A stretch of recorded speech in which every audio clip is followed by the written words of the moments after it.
High বন্ধুরা, তোমাদের কাছে একটা নতুন জিনিস নিয়ে এসেছি। তোমাদের সঙ্গে তো গল্প করেছি বা ভিডিও ছেড়েছি, দেখেছো।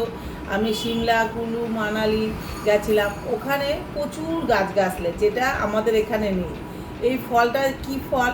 ওই গাছেরই একটা ফল। কি ফল যদি বলতে পারো কোন গাছের ফল? আমি ওখান থেকে নিয়ে এসেছি। নিয়ে এসে ভালো করে ধুয়েছি সার্ফ দিয়ে, তারপরে রোদে ভালো করে শুকিয়ে একবার বার্নিশের কোট দিয়েছি। আবার আর একটা কোট দেবো আজকে, দিয়ে রোদে ভালো করে শুকাবো। শুকিয়ে এটা একটা দারুণ শো পিস তৈরি হবে। কি সুন্দর একটা জিনিস না বলো?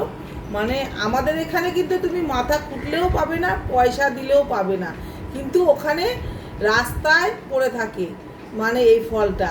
কিন্তু ওখানকার লোকেরা তো নেয় না, কিন্তু আমরা খুব দেখে, যারা আগে গেছে, আমরা তো চিনতে পারিনি, যারা আগে গেছে তারা বলছে যে এটা খুব লোভনীয় একটা জিনিস, মানে খুব সৌন্দর্য, ঘরের সৌন্দর্য বাড়ায়।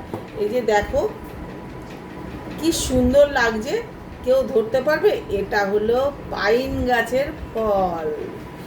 এইবার বলে দিলাম তো, তোমরা যে সিমলা কুরুমালাইতে যাবে, এইবার ফলো করবে, পাইন গাছের নিচে খুঁজবে, এই ফলটা পেয়ে যাবে। ডান।